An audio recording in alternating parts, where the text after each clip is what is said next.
Après avoir payé 1,8 cents pour réparer sa voiture, elle m'a envoyé un message, « Je ne te vois que comme un ami ». J'ai répondu, « D'accord ».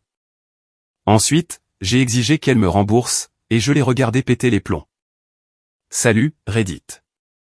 Ça vous est déjà arrivé de dépenser 1845 $ pour réparer la voiture d'une fille, juste parce qu'elle vous a appelé en pleurant à 5 heures du matin? Non, juste moi? Cool, parce que c'est ce que j'ai fait. J'ai traversé Fargo dans le noir, j'ai grillé tout mon fonds pour mes outils chez un garagiste, et je suis sorti de là avec un grand sourire, comme si je venais de conclure une affaire en or. 1 heure plus tard, elle m'envoyait un texto, « Restons juste amis ». Je n'avais même pas encore quitté le parking. Laissez-moi revenir en arrière. Je m'appelle Paul, j'ai 28 ans, et je travaille comme technicien de service sur le terrain pour une entreprise de logistique qui installe et entretient des systèmes d'entrepôt automatisés, des convoyeurs, des lecteurs de code-barres, des commandes PLC, la totale. Je conduis un camion de l'entreprise chargé d'outils, et je suis d'astreinte 1 semaine sur 2, donc voir mon téléphone s'allumer à des heures bizarres n'est pas inhabituel. Quand il a vibré à 5 heures un mercredi matin, fin octobre, je n'ai même pas sourcillé. Je l'ai juste attrapé sur la table de nuit, et j'ai plissé les yeux devant l'écran. C'était Fiona, et elle était en train de craquer complètement. Entre les pleurs et l'hyperventilation, j'ai compris l'essentiel. Sa Volkswagen Jetta de 2016, cette transmission manuelle dont elle était si fière parce que plus personne ne conduit de manuel, avait rendu l'âme sur le parking de son appartement. Elle était sortie pour la faire chauffer avant une course matinale, et la pédale d'embrayage s'était enfoncée directement jusqu'au plancher. Aucune résistance, aucun enclenchement, juste morte. Et elle avait un entretien d'embauche le lendemain matin à Minneapolis. Un dernier entretien en personne, dans une entreprise de gestion hôtelière qu'elle visait depuis des mois. Le genre d'entretien qu'on ne reprogramme pas. Personne ne vous paie l'essence pour y aller, et si vous ne venez pas, il passe au suivant sans sourciller. Elle paniquait. Un effondrement total. Et quand Fiona paniquait, elle m'appelait. C'était l'arrangement, apparemment. Avant de vous raconter la suite, vous avez besoin du contexte. Parce que sans les 6 mois précédant cet appel, j'ai juste l'air d'un idiot avec une carte de débit. Ce qui, pour être honnête, était un peu le cas. J'ai rencontré Fiona à une pendaison de crémaillère en avril. Elle avait 25 ans, travaillait comme coordinatrice de bureau dans une société de gestion immobilière, et elle avait cette façon de vous faire sentir comme la seule personne dans la pièce. Quand je lui ai dit que je travaillais sur des systèmes d'entrepôt automatisés, elle n'a pas fait le hochement de tête poli habituel pour changer de sujet. Elle m'a demandé quel était le dysfonctionnement le plus cool que j'ai jamais diagnostiqué. Je lui ai raconté la fois où un lecteur de code-barre défectueux envoyait des lectures fantômes qui ont fait planter toute une ligne de tri, et elle a ri en disant, « Donc, tu es en gros un médecin pour robots. » J'étais cuit. C'était fini. On a commencé à s'envoyer des textos le soir même. À la fin de la première semaine, on se parlait tous les jours. Des textos de bonjour qui se transformaient en conversation continue, ne s'arrêtant que lorsque l'un de nous s'endormait. Ça semblait réel. On avait l'impression que ça allait quelque part d'évident. Les sorties ont commencé par des trucs de groupe décontractés, puis des tête-à-tête qui ressemblaient exactement à des rendez-vous, mais personne ne les appelait jamais comme ça. Elle me serrait dans ses bras pour me dire au revoir, et maintenait l'étreinte un peu trop longtemps. Chaque signal qu'on pouvait interpréter comme de l'intérêt, elle l'envoyait. Tous les feux étaient au vert, tout le temps. Puis, les services se sont insinués. Ça a commencé petit. Le robinet de sa salle de bain fuyait, est-ce que je pouvais jeter un coup d'œil? Ça m'a pris 20 minutes. Elle est restée dans l'encadrement de la porte tout le temps à me poser des questions sur mon travail, riant à mes histoires, me tendant des serviettes en papier quand j'en avais besoin. Quand j'ai fini, elle a posé sa main sur mon bras et a dit, « Sérieusement, qu'est-ce que je ferais sans toi ?» Ça ressemblait à quelque chose. Ça ressemblait à un progrès. Ensuite, c'était des meubles, 2 fois. Puis un samedi entier à monter une télé, assembler une bibliothèque, et programmer son thermostat parce qu'elle disait que l'appartement était impossible à comprendre. J'ai conduit jusqu'à chez elle un dimanche matin en août, et j'ai fait sa vidange sur le parking pendant qu'elle regardait depuis sa fenêtre. Elle est descendue quand j'ai eu fini, m'a apporté un verre d'eau, et m'a dit que j'étais un type tellement bien. Chaque service s'accompagnait d'un compliment en guise de digestif. Tu es tellement doué pour ça. Je ne sais pas ce que je ferais sans toi. Tu es littéralement la seule personne à qui je fais confiance pour ces trucs-là. Et je gobais tout ça à chaque fois. Mais chaque fois que j'essayais de faire avancer les choses, elle esquivait. Pas un rejet, une redirection. J'adore passer du temps avec toi, ne nous prenons pas la tête. Ou bien, je sors tout juste d'une relation et je ne suis pas prête à mettre une étiquette sur quoi que ce soit. Ou le grand classique, pourquoi je ne peux pas trouver un mec comme toi, Paul? Comme moi, mais pas moi. 5 mois plus tard, j'avais passé une journée brutale. 11 heures debout à dépanner un servomoteur défectueux dans un entrepôt où il faisait environ 4 degrés. J'ai envoyé un texto à Fiona vers 21 heures, dure journée. T'es libre pour manger un morceau? J'aurais bien besoin de compagnie. Elle a répondu, oh, ça craint. En fait, je sors avec des copines ce soir. On remet ça. On n'a jamais remis ça. Mais 3 jours plus tard, quand le robinet de sa cuisine a commencé à fuir à minuit, devinez quel téléphone a sonné? Une fois, j'ai additionné l'argent que j'avais dépensé pour Fiona dans une application de notes. Avant l'histoire de l'embrayage, j'en étais déjà à plus de 600 $. Essence, pièces, nourriture que j'avais apportée, un jeu d'essuie-glace que j'avais remplacé sans qu'on me le demande. Elle ne m'avait jamais payé ne serait-ce qu'un café. Mon pote Joe, qui travaille dans la même équipe de service sur le terrain, regardait ce cirque depuis des mois. Un soir, après un long quart de travail, assis dans son camion à partager un burrito de station-service, il m'a regardé et a dit, « Frérot, tu n'es pas son petit ami. Tu es son service informatique avec des sentiments. » Je n'avais pas de réponse à ça. J'ai changé de sujet. Mais j'ai repensé à ce qu'il a dit pendant longtemps. Donc, l'appel. 5 heures du matin, octobre. J'étais déjà en train d'enfiler mes bottes avant qu'elle ait fini d'expliquer. Je lui ai dit de faire remorquer la voiture chez Knudson. Je les retrouverai là-bas. Je suis arrivé à 6h45. J'ai parlé à Gary, le propriétaire, avant que quiconque d'autre n'arrive. Je lui ai dit que c'était urgent, qu'il fallait que ce soit fait dans la journée si possible. Gary a regardé la Jetta pendant environ 15 minutes, est revenu, et a confirmé ce que je soupçonnais déjà. L'embrayage était mort. Plateau de pression, disque, butée, le paquet complet sur une Jetta 2016 à transmission manuelle. Pièces et main-d'œuvre, il m'a annoncé 1845 $. C'est là que je n'ai pas été un idiot complet. Avant de tendre ma carte, j'ai envoyé un texto à Fiona, Gary dit qu'il faut remplacer tout l'embrayage, 1,845 $ pièces et main-d'œuvre. Je peux avancer les frais, mais j'ai besoin que tu me rembourses. On pourra trouver un arrangement. Ça te va? Sa réponse est arrivée en moins de 30 secondes. Oui, absolument. Je te rembourserai chaque centime. Je le promets. Tu me sauves la vie là, Paul. Merci. Merci. Merci. J'ai fait une capture d'écran de ça. Puis j'ai tendu ma carte à Gary et j'ai autorisé le montant total. Le débit est apparu sur mon compte à 7h23. J'ai dit à Fiona que la voiture serait prête pour 15 heures, et qu'elle aurait largement le temps pour la route vers Minneapolis. Sa réponse, je n'arrive littéralement pas à te croire. Tu es la personne la plus incroyable que j'ai jamais rencontrée. Je ne te mérite pas. Je me suis assis dans mon camion sur le parking de Knudson avec le chauffage à fond. Octobre à Fargo est déjà assez glacial pour voir sa propre respiration et je me sentais comme le roi du monde. J'avais économisé ce fonds pour mes outils depuis 8 mois. Je connaissais Fiona depuis 6 mois. Les 2 comptes venaient de tomber à zéro le même matin. Mais ça n'avait pas d'importance. C'était le moment. Elle allait me voir différemment après ça. J'en étais sûr. À 8h31, 68 minutes après le paiement, alors que j'étais encore assis dans mon camion à finir un café de station-service, mon téléphone a vibré. Et, on peut parler d'un truc? J'ai beaucoup réfléchi et j'ai vraiment besoin d'être honnête avec toi. Mon estomac s'est noué. Les 3 petits points ont rebondi pendant ce qui m'a semblé être une semaine.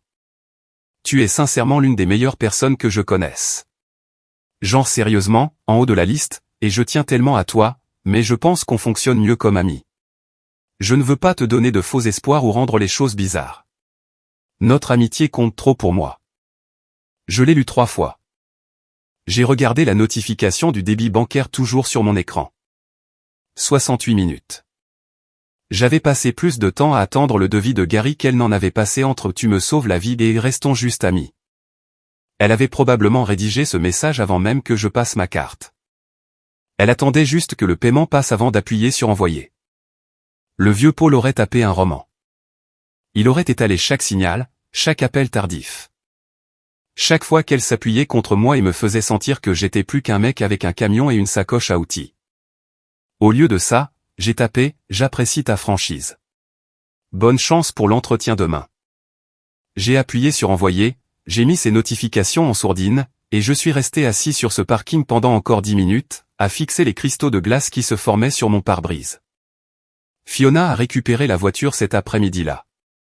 Gary m'a envoyé un texto quand c'était fini, et je lui ai transféré le reçu avec un gros tampon rouge PAY accent aigu. Elle a renvoyé un emoji cœur. C'était tout. Aucune mention du texto juste ami.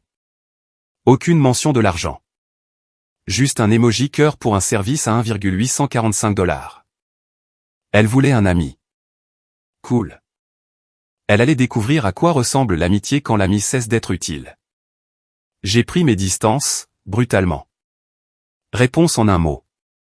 J'ai décliné chaque invitation. Elle a envoyé un texto le lendemain de l'entretien, j'ai tout déchiré.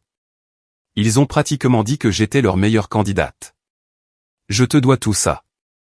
J'ai attendu 4 heures et j'ai répondu, sympa. Félicitations. Elle a réessayé ce week-end-là. Tu me manques. Tu veux venir regarder un film? Je commanderai à manger. J'ai répondu, peux pas, occupé ce week-end. Je n'étais pas occupé. J'étais assis dans mon appartement à manger des céréales, et à regarder des vidéos YouTube sur les procédures des tribunaux des petites créances dans le Dakota du Nord. Mais elle n'avait pas besoin de savoir ça. Une semaine complète de réponses en un mot, et elle est passée de chaleureuse à confuse, puis à légèrement irritée. Tu as été super distant ces derniers temps. J'ai fait quelque chose? J'ai fait simple. Nan, juste débordé par le boulot. Puis 2 jours plus tard, j'ai l'impression que quelque chose a changé entre nous et je ne sais pas ce qui s'est passé. Elle savait exactement ce qui s'était passé. Elle ne pensait simplement pas qu'il y aurait des conséquences. Quand elle a envoyé un texto pour demander si je pouvais venir voir son chauffage, parce qu'il faisait un bruit bizarre, j'ai répondu, c'est un problème pour le proprio. Fais une demande de maintenance. Elle m'a laissé en lieu pendant 2 jours. C'était la première fois en 6 mois que je lui disais non pour quoi que ce soit. C'est drôle comme l'amitié s'est vite tarie une fois que la main-d'œuvre gratuite s'est arrêtée. J'ai pris un boulot le week-end pour calibrer des capteurs dans une usine de transformation alimentaire en dehors de la ville. L'argent supplémentaire allait directement renflouer mon fonds. J'ai recommencé à aller à la salle de sport 5 jours par semaine. Des séances le matin avant le travail. C'est drôle tout ce temps libre qu'on a quand on ne traverse pas la ville à minuit pour réparer le robinet de quelqu'un. Joe et moi avons commencé une routine le mercredi soir, aile de poulet et billard dans un endroit près de l'entrepôt. Des trucs normaux. Le genre de vie que j'avais mis en pause parce que j'étais trop occupé à être l'homme à tout faire bénévole de quelqu'un, avec le béguin en prime. Environ 3 semaines après le texto de la friend zone, je suis chez Walmart pour faire des courses. En tournant après le rayon des céréales, j'ai failli rentrer dans ce type qui m'avait l'air vaguement familier. Il s'est arrêté, m'a regardé. Attends, t'es l'ami de Fiona, Paul? Il s'appelait Tyler. L'ex de Fiona. Ils sont sortis ensemble environ 4 mois plus tôt cette année-là, ça s'est terminé juste avant que je la rencontre à la crémaillère. On a parlé quelques minutes, puis il m'a lâché ça, Tyler a dit que Fiona avait utilisé exactement le même scénario avec lui. Elle lui avait fait installer un ventilateur de plafond, aménager un bureau à domicile, co-signer un contrat de location de meubles. Il avait dépensé près de 1,000 $ pour des choses qu'elle avait demandées. Puis un jour, elle lui a dit qu'elle ne ressentait pas de connexion romantique et voulait être amie. Quand il a pris ses distances, elle a dit à leur groupe commun qu'il était émotionnellement instable et qu'il ne supportait pas le rejet. Je ne l'ai compris que des mois plus tard, quand un pote m'a montré des textos qu'elle avait envoyés à mon sujet, a dit Tyler. Elle disait aux gens que j'étais obsessif. J'ai perdu 2 amitiés à cause de ça parce que les gens l'ont cru. Elle a ce truc où elle pleure auprès d'une personne, qui le répète à 3 autres, et à la fin de la semaine, tu es le méchant sans même savoir qu'il y a eu un procès. Il ne décrivait pas une histoire différente. Il décrivait la mienne, avec 6 mois d'avance. Je lui ai donné mon numéro. Il m'a serré la main et a dit, quoi que tu fasses, sois prudent. Elle est très douée pour retourner la situation. Je suis sorti de ce magasin avec une toute nouvelle compréhension de la personne à qui j'avais affaire. Ce n'était pas une fille confuse qui ne savait pas ce qu'elle ressentait. C'était un système. Je suis resté assis dans mon camion sur le parking de Walmart pendant 10 bonnes minutes, juste à regarder le vide. Elle n'avait pas besoin de temps. Elle avait besoin de quelqu'un pour installer des ventilateurs de plafond, payer des remplacements d'embrayage, et se sentir juste assez plein d'espoir pour continuer à venir. Tyler avait été moi. Alors, je suis rentré chez moi et j'ai tout sauvegardé. Chaque texto, chaque reçu, chaque capture d'écran. Si elle comptait retourner l'histoire, j'allais avoir la vérité prête avant qu'elle ne finisse d'écrire sa version. Fiona est passée à l'attaque environ 4 semaines après le texto ami. D'abord, elle a lâché un message dans le chat de groupe, j'ai une de ces semaines où on découvre qui est vraiment là pour vous, et qui disparaît simplement quand il n'obtient pas ce qu'il veut. Assez vague pour sembler général, assez précis pour que tout le monde comprenne. Je n'ai pas répondu. 3 jours plus tard, elle a posté sur Instagram. Une photo d'elle appuyée contre sa Jetta, café à la main. Légende, mois difficile, mais toujours debout. Tellement reconnaissante pour les gens qui sont présents quand ça compte et qui restent vraiment. Vous savez qui vous êtes. Mon roc, mon sauveur. Les vrais. Tout le monde dans notre cercle savait qui avait payé pour cette voiture. Ce n'était pas de la gratitude. Elle diffusait sa version de l'histoire avant que je ne puisse le faire. Aucune mention d'un prêt. Aucune mention d'une promesse. Juste des ondes positives, de la reconnaissance, et une version des faits où personne ne devait rien à personne. J'ai laissé un seul commentaire, content que la Jetta roule bien. Je travaille toujours sur ce plan de remboursement pour les 1,845 $ de l'embrayage. Pas d'urgence. Je veux juste m'assurer qu'on est sur la même longueur d'onde. En moins de 10 minutes, elle a supprimé le post entier. Mon téléphone a explosé. Mec, quoi? Attends, tu as payé pour la voiture? C'est vrai, ça? Je n'ai répondu à aucun d'entre eux. Pas besoin. Le commentaire avait déjà été capturé par au moins 3 personnes avant qu'elles ne puissent le retirer. C'est ça le truc avec Internet. 2 jours plus tard, à 6h15, je sortais de la salle de sport et j'ai trouvé Fiona appuyée contre mon camion sur le parking, dans le noir. En novembre. À Fargo. Personne ne reste dehors volontairement dans un mois de novembre du Dakota du Nord, à moins d'être désespéré ou de perdre la tête. Elle a commencé à parler avant que je puisse sortir mes clés. Tu dois arrêter de parler de la voiture aux gens. Tu me fais passer pour une horrible personne.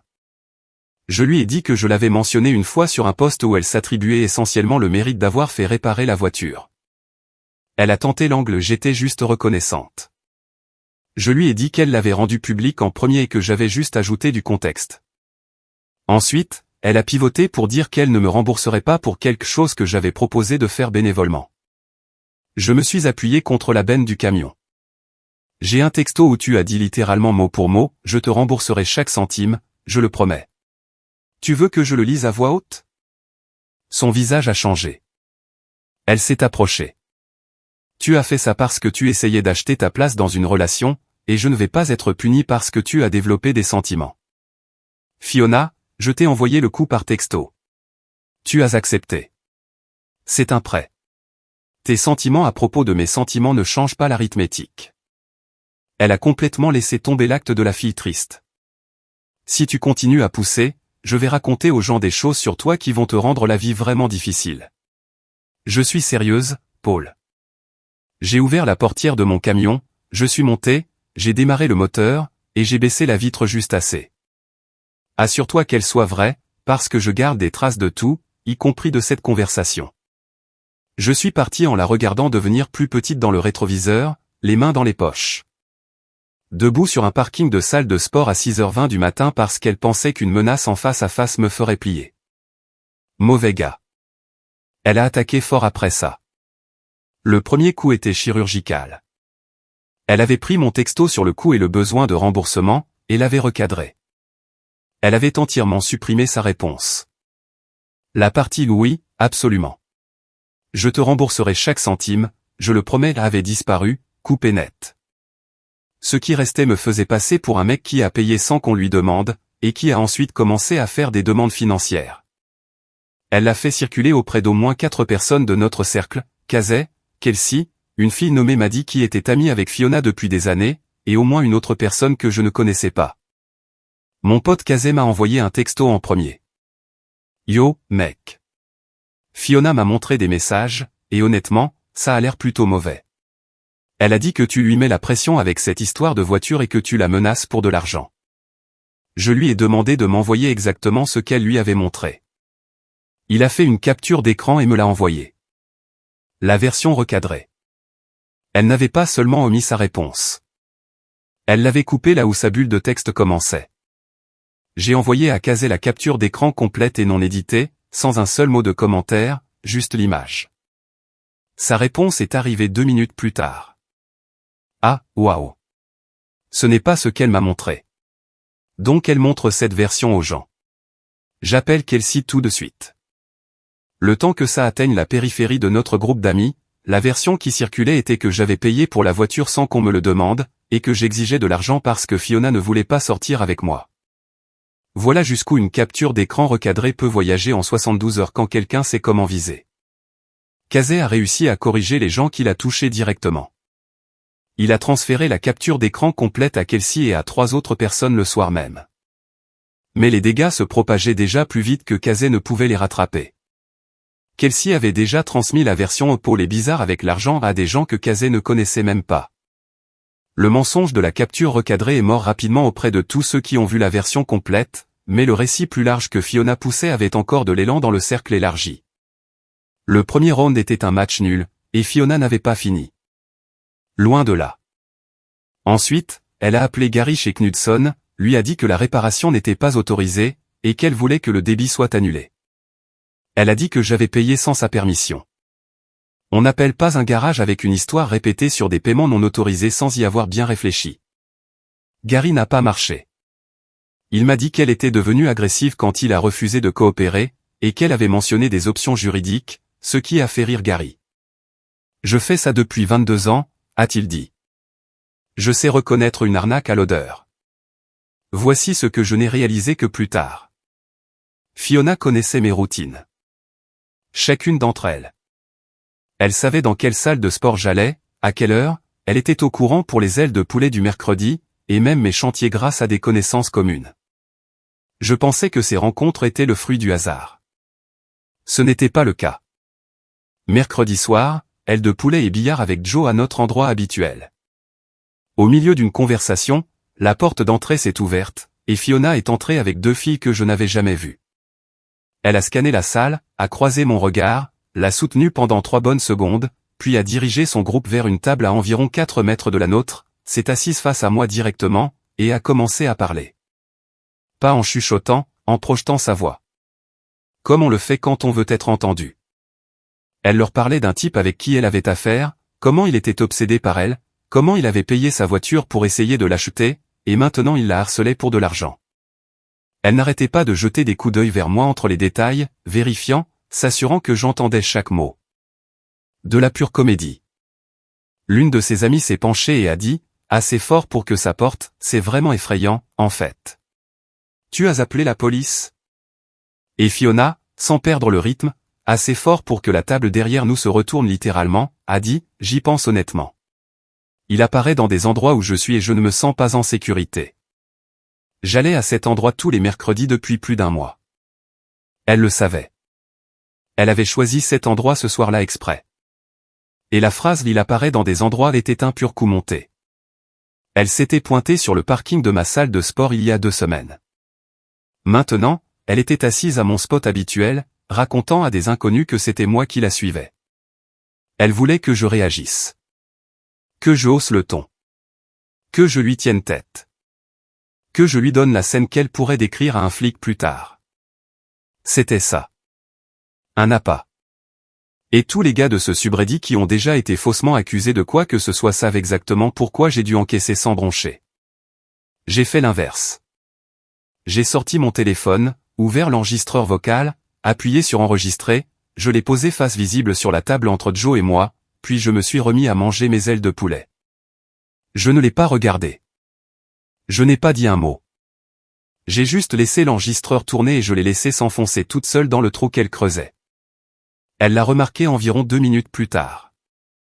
Au milieu d'une phrase, elle s'est tue. Je pouvais la voir fixer mon téléphone dans ma vision périphérique. L'énergie à sa table a changé immédiatement. L'une de ses amies s'est reculée sur sa chaise. L'autre a commencé à regarder vers la porte. Fiona a dit quelque chose de calme que je n'ai pas pu distinguer. Les deux filles ont échangé un regard qui disait « On n'a pas signé pour ça ». Elles ont demandé l'addition avant même que leur nourriture n'arrive. Elles ont payé et étaient dehors moins de 10 minutes après s'être assises. Toute la performance a duré moins de 15 minutes. Fiona est sortie en dernier. Elle ne m'a pas regardé en sortant. La première fois de toute la soirée. Joe les a regardés partir. Elle savait qu'on serait là. Je sais. Elle construit une trace écrite, frérot. Elle monte une histoire qu'elle pourra utiliser contre toi. Je sais ça aussi. J'ai pris une gorgée de mon verre et je n'ai pas regardé sa table. C'est pour ça que j'ai lancé l'enregistrement. Ce que je n'ai pas dit à Joe, c'est que mes mains tremblaient sous la table. Pas de peur. De la réalisation que cette fille était prête à se lever dans un lieu public et à me qualifier de dangereux juste pour ne pas avoir à me rembourser. C'est un tout autre niveau. 3 jours après le coup du bar, je suis arrivé sur un chantier, un entrepôt à l'extérieur de West Fargo, et il y avait un type que je ne reconnaissais pas appuyé contre un camion près de l'entrée. Un grand gaillard, bras croisés, veste Carhartt. Il s'est redressé quand je suis sorti et a marché droit vers moi. « T'es Paul ? C'est qui demande ? Je suis un ami de Fiona. Elle m'a raconté ce que tu fais. La suivre partout, te pointer à son appartement, la menacer pour de l'argent. Il s'est approché. Je pense que tu dois la laisser tranquille. J'ai regardé ce type. Il était plus costaud que moi d'au moins 15 kilos. Sincèrement en colère, sincèrement inquiet. Et j'ai réalisé que ce n'était pas lui le problème. Il était juste une autre personne à qui Fiona avait servi son histoire et qu'elle avait braqué sur moi. Je n'ai pas discuté, je n'ai pas expliqué, j'ai juste sorti mon téléphone, ouvert la capture d'écran, et tourné l'écran vers lui. L'échange de SMS complet, mon message sur le coup. Sa réponse disant qu'elle rembourserait chaque centime. Ses yeux ont parcouru le texte ligne par ligne. On pouvait littéralement voir la colère quitter son visage et être remplacée par quelque chose de plus proche de « oh non ». Elle a accepté de te rembourser par écrit. J'ai rangé mon téléphone. Tu as l'air d'un type bien. Ne la laisse pas t'utiliser pour mener des batailles qu'elle a commencées. Il est resté là environ 10 secondes, puis a dit, c'est vraiment tordu, mec. Je suis désolé. Il est monté dans son camion et est parti. J'ai tout sauvegardé sur cette rencontre. Ce qu'il a dit, à quoi il ressemblait, à quelle heure c'est arrivé. J'ai ajouté ça à la pile. La pile devenait épaisse. La semaine suivante, Joe m'a pris à part. Notre superviseur, Mike, avait reçu un appel téléphonique d'une femme qui n'avait pas donné son nom. Elle a dit qu'elle était préoccupée par le comportement agressif et menaçant de l'un de ses techniciens sur le terrain. Elle m'a décrit spécifiquement, a dit que je me présentais chez elle sans invitation et que je proférais des menaces financières. Elle essayait de me faire virer. Une femme qui me devait 1,845 $, qui avait accepté de rembourser par écrit, a pris un téléphone, a cherché le numéro de mon entreprise, a répété une histoire, et a essayé de faire exploser ma carrière parce que j'avais le culot de demander ce qui m'appartenait. Pensez-y une seconde. Elle n'a pas juste ignoré la dette. Elle a essayé de me prendre mon travail pour que je sois trop inquiet pour mes propres factures pour courir après les siennes. Ce n'est pas quelqu'un qui se sent mal à propos d'un malentendu. C'est quelqu'un qui pense que les conséquences sont pour les autres. Mike m'a appelé dans son bureau, a fermé la porte, m'a dit ce que la plante avait raconté, a demandé ce qui se passait. J'ai tout étalé, je l'ai posé sur son bureau, et je l'ai laissé lire. Je n'ai pas dit un mot. J'ai juste laissé les preuves parler d'elles-mêmes. Mike a parcouru le tout, s'est penché en arrière, et a dit, donc, elle te doit de l'argent, et elle essaie de te faire virer pour que tu arrêtes de le réclamer. C'est la version courte. Il m'a dit que l'entreprise n'agissait pas sur un appel anonyme sans preuve. Il a documenté la conversation pour ma protection. Puis il a dit quelque chose auquel je ne m'attendais pas.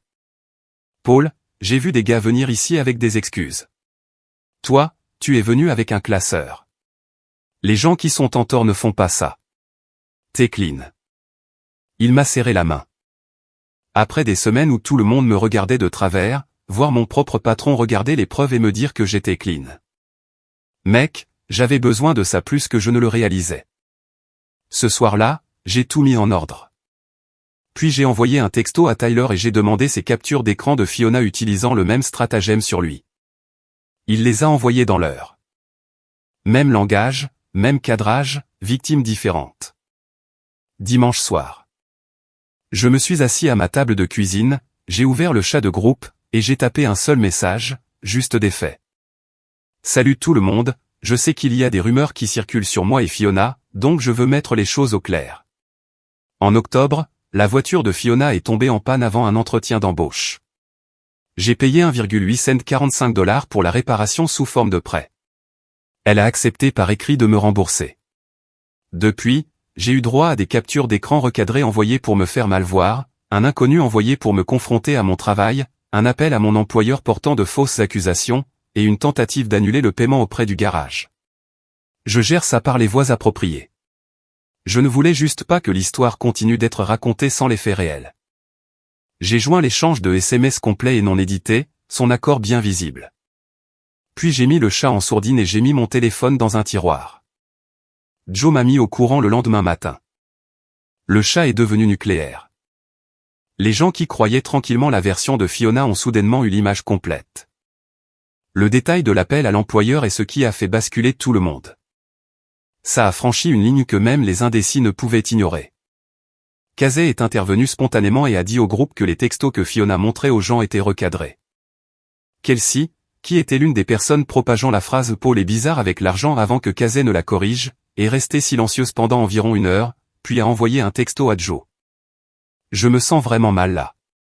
Je n'avais pas réalisé à quel point c'était grave en fait. Je dois des excuses à Paul. 2 autres gars du groupe ont contacté Joe en privé aussi. L'un d'eux était le type qui m'avait dit quelques semaines plus tôt que j'allais trop loin et que je devais juste laisser tomber. Il a dit qu'il se sentait comme un idiot. Il s'avère que lorsqu'on n'entend qu'un seul côté de l'histoire, on porte des jugements unilatéraux. C'est drôle comme ça marche.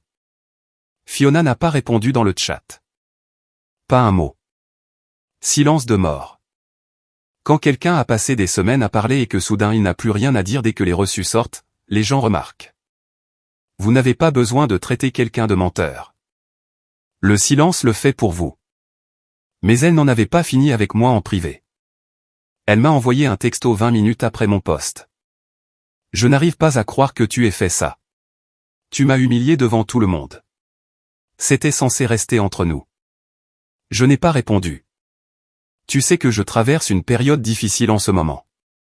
Tu sais que je ne peux pas sortir ce genre d'argent comme ça. C'est tellement injuste. Je n'ai pas répondu à ça non plus. Si tu continues à pousser ça, je vais m'assurer que les gens voient une facette très différente de toi. J'ai fait une capture d'écran de toute la conversation. J'ai tout imprimé le lendemain. J'ai rédigé une lettre de mise en demeure avec l'aide de Joe. L'oncle de Joe est un parajuriste à la retraite, donc Joe connaissait les bases. Voici ce que tu dois. Voici la preuve. Tu as 30 jours pour payer ou je t'emmène au tribunal. Envoyé. Courrier recommandé. Accusé de réception demandée. Le genre de lettre qui arrive dans une enveloppe à bordure verte et qui vous noue l'estomac quand vous la voyez dans la boîte aux lettres. Le carton vert est revenu signé 6 jours plus tard. Elle avait accepté la livraison.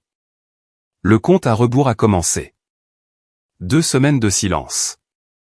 Puis Maddie a appelé. L'amie de Fiona, celle à qui elle avait envoyé la capture d'écran recadrée, et son ton était complètement différent de tout ce que j'avais entendu de ce côté-là de la barrière. Paul, je dois te dire quelque chose. J'aurais dû le dire plus tôt. Après que j'ai posté les preuves, Fiona avait appelé Maddie dans une rage folle. Elle hurlait. Pas des pleurs de tristesse, des pleurs de colère. Et pendant cet appel, Fiona a dit, il n'a jamais été question qu'il soit mon petit ami. J'avais juste besoin de lui dans les parages jusqu'à ce que je sois installé. Et maintenant il gâche tout parce qu'il ne comprend pas les allusions. Maddie avait mis l'appel sur haut-parleur. Sa colocataire a entendu chaque mot. Mais ce n'était pas tout. Maddie sauvegardait les textos de Fiona depuis des semaines parce qu'il commençait à la mettre mal à l'aise. Elle en a lu quelques-uns. Paul est tellement facile à gérer. Tu lui dis juste qu'il est incroyable et il fait tout ce que tu veux. Je savais qu'il paierait pour la voiture. Il essaie de sortir avec moi depuis des mois. Autant le laisser se rendre utile. Ce n'est pas un petit ami potentiel, mais il répare tout. Alors pourquoi je dirais non? Lol. Relisez bien ce dernier message. Pourquoi je dirais non? Comme si j'étais un coupon qu'elle avait trouvé dans sa boîte aux lettres. Maddie m'a envoyé des captures d'écran de tout ça. Puis elle a dit, je connais Fiona depuis 3 ans, et je lui ai toujours trouvé des excuses. Mais après cet appel téléphonique et ces textos, je ne peux plus. Elle savait ce qu'elle te faisait. Elle m'a dit qu'elle le savait, et elle trouvait ça drôle. Elle a proposé d'écrire une déclaration si j'en avais besoin. Je lui ai dit que j'appréciais. La plupart des gens se seraient juste mêlés de leurs affaires. Elle ne l'a pas fait. Je me suis assis à ma table de cuisine après cet appel et tout a fait tilt. Elle n'était pas confuse au sujet de mes sentiments. Elle les gérait comme un abonnement qu'elle pouvait annuler quand elle voulait. Chaque compliment, chaque texto tardif, chaque fois qu'elle s'appuyait contre moi juste assez pour me garder accroché, tout ça a été calculé. Et la voiture, ce n'était pas une fille confuse acceptant l'aide d'un ami. C'était une femme qui savait qu'un mec était amoureux d'elle et qui a décidé d'encaisser le plus gros jeton sur la table avant de lui faire savoir que le jeu était truqué. Ce qui m'a frappé le plus durement, ce n'était pas l'argent. Elle avait regardé un type qui a traversé Fargo à 5 heures du matin parce qu'elle pleurait, qui a vidé ses économies pour qu'elle ne rate pas un entretien. Et son évaluation honnête, c'était que j'étais utile. Juste utile. Les 30 jours sont passés. Pas de paiement, pas même un texto disant qu'elle avait besoin de plus de temps. Rien. Silence radio, comme si la lettre n'avait jamais existé, ce qui me convenait très bien car le silence après une mise en demeure est essentiellement une autorisation signée pour porter plainte. J'ai déposé un dossier aux petites créances. Tribunal du district du comté de Cass. 1,845 $ plus les frais de dossier. Je l'ai fait assigner à son appartement un mardi. Date fixée pour début février. Dans les semaines précédant l'audience, Fiona est devenue complètement silencieuse. J'ai préparé mon dossier, tout imprimé, tout était prêt à partir. Les petites créances, ça n'a rien à voir avec la télé. Pas de jury, pas de contre-interrogatoire, pas d'objection dramatique, juste un juge dans une petite salle avec des néons et environ 15 minutes de votre vie. J'ai fait court. Voiture en panne. J'ai payé. Avant de payer, je lui ai envoyé le montant par texto et dit que j'avais besoin d'être remboursé. Elle a accepté par écrit. J'ai montré au juge les textos, le reçu, mon relevé bancaire, la lettre de mise en demeure, l'accusé de réception signée. J'ai tout étalé, rapide et propre. Le juge s'est tourné vers Fiona. Madame, votre réponse? Elle s'était mise sur son 31, coiffée, comme si avoir l'air bien allait compter plus que les reçus. Votre honneur, c'était un cadeau. Il a proposé de payer parce qu'il s'intéressait à moi romantiquement, je l'ai repoussé et maintenant il se venge. Le juge a pris l'impression des textos, a lu à voix haute. Je peux avancer les frais, mais j'ai besoin que tu me rembourses. Et vous avez répondu, oui, je te rembourserai chaque centime, je le promets. Il l'a regardé par-dessus ses lunettes. Où est la mention de cadeau ici? Il essayait de m'impressionner. C'était implicite. J'ai sous les yeux un accord écrit de remboursement. Avez-vous effectué des paiements pour ce montant? Non. Mais des paiements partiels? Une tentative documentée d'organiser un plan de paiement? Non. Le juge s'est penché en arrière, l'a regardé pendant une longue seconde, puis m'a regardé, puis a noté quelque chose. Le tout a pris moins de 10 minutes. Il a statué en ma faveur. Montant total, 1,845 $ plus les frais de dossier. 30 jours pour payer. Elle est sortie sans un mot. Elle ne m'a pas regardé. Elle n'a regardé personne.